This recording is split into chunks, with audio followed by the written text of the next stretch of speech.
আসলে ভোটের হাওয়া যতই দিন যাচ্ছে ততই ভোটের হাওয়া কিন্তু আ জমে উঠেছে এবং আমরা দেখছি যে আজকে কিন্তু মনোনয়ন জমা দিয়েছেন ফরিদপুরের বিভিন্ন আসনের প্রার্থীরা।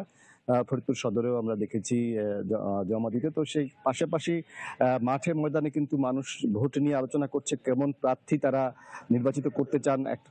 একটা সময় পার হয়েছে অন্যরকম যেখানে ভোটের স্বচ্ছতা ছিল না, কিন্তু এখন মানুষের কিন্তু প্রত্যাশা যে একটা সুষ্ঠু এবং সুন্দর পরিবেশে এবং নিরাপদে তারা ভোট দিতে পারবেন এবং তাদের পছন্দের প্রার্থীকে।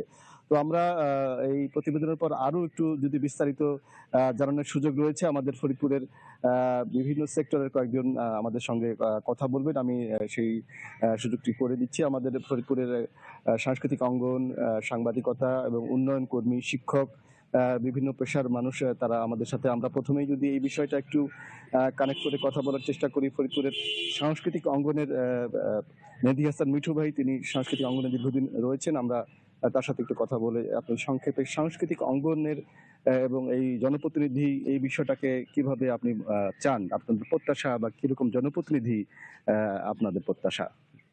আসলে ফরিদপুর একটি অবহেলিত শহর, জেলা।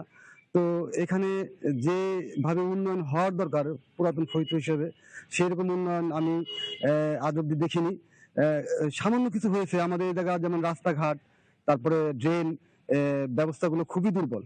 আর যেহেতু আমি সাংস্কৃতিক কর্মী, আমি সবসময় চাইবো যে একজন আমাদের সাংস্কৃতিক বান্ধব প্রতিনিধি আসুক, যে যার মাধ্যমে আমরা সাংস্কৃতিক চর্চাটা মানে ভালোভাবে করতে পারবো, এবং ফরিদপুর শহরে উন্নয়নের জন্য যে অগ্রজ ভূমিকা পালন করবে সেরকম একজন প্রতিনিধি, সৎ এবং নির্ভীক একজন প্রতিনিধি আমরা চাই। শুনছিলাম মেহেদী হাসান মিঠুর কাছে আমরা সংস্কৃতির বাইরেও রাজনীতি এবং শ্রমজীবী মানুষরা কিন্তু একটা বড় অংশ সমাজের, এবং তাদের প্রত্যাশা কিন্তু আসলে কখনোই পূর্ণ হয়নি। স্বাধীনতার 54 বছর পেরিয়ে গেল। এখন নতুন করে আবার নির্বাচন, নতুন করে প্রার্থী বাঁচবেন। ফরিদপুরের 4টি সংসদীয় আসনের জনগণ, 4 জন প্রার্থী তারা ভোটে নির্বাচিত হয়ে কিন্তু সংসদে যাবেন। তো এই শ্রমজীবী মানুষ নিয়ে কাজ করেন এমন একজন বেলায়েত হোসেন, আমরা একটু জানার চেষ্টা করব যে এই নির্বাচনে প্রত্যাশা পূর্ণ হবে কি শ্রমজীবী মানুষের? আপনি কি মনে করছেন?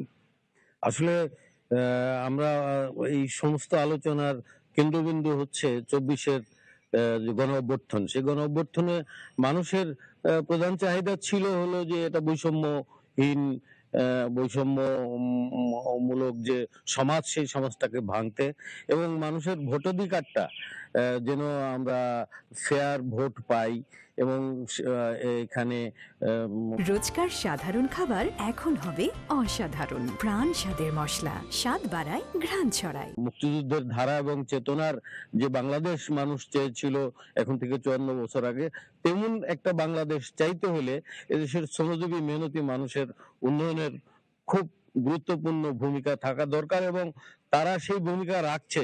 কিন্তু এই দেশের মৌলবাদীরা এবং পুঁজিবাদীরা সেই সমাজটা গড়তে দিচ্ছে না।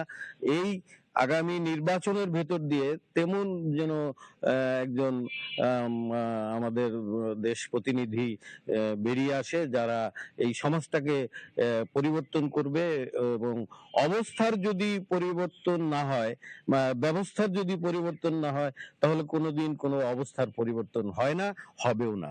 আমাদের প্রত্যাশা অবস্থার পরিবর্তন। আমরা শুনছিলাম যে তারা ব্যবস্থার পরিবর্তন করতে পারে এমন সাহসী মানুষকে কিন্তু নির্বাচিত করতে চায় ফরিদপুরের জনগণ। আমরা এই শিক্ষা একটি বড় অংশ। ফরিদপুর একটি পাবলিক বিশ্ববিদ্যালয়ের দাবি তুলেছে একজন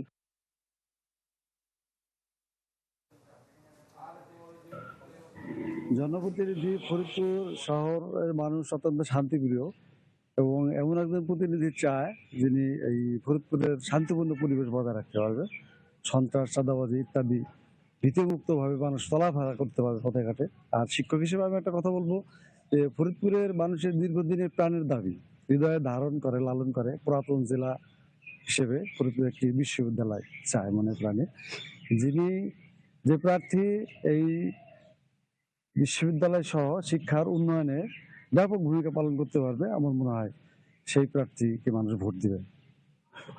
আহ, উন্নয়ন সমাজের বিভিন্ন স্তরের উন্নয়নের জন্য যারা কাজ করেন, বেসরকারি উন্নয়ন সংস্থা যারা দীর্ঘদিন কাজ করে আসছেন, ফজলুল হাদি সাব্বির, আমরা শুনতে চাই যে এই নির্বাচনে কেমন প্রার্থী আসলে আপনার এই ফরিদপুরটাকে সুন্দর এবং উন্নত একটি ফরিদপুর গড়া যাবে।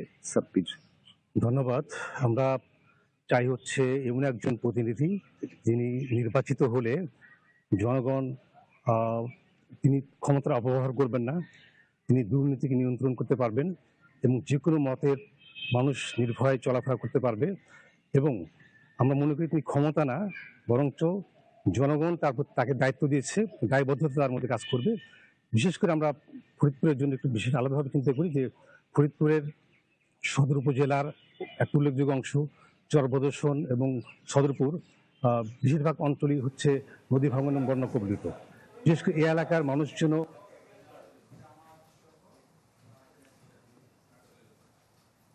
খাস জমিতে ভূমিহীনদের নীতিমালা অনুযায়ী বন্দোবস্তের একটা বিষয় আছে। আমাদের এই অঞ্চলে অনেক খাস জমি আছে, যে খাস জমিগুলো ভূমি গ্রাসীদের দখল থেকে মুক্ত করে। হাসানুজ্জামান, অনেক ধন্যবাদ আপনাকে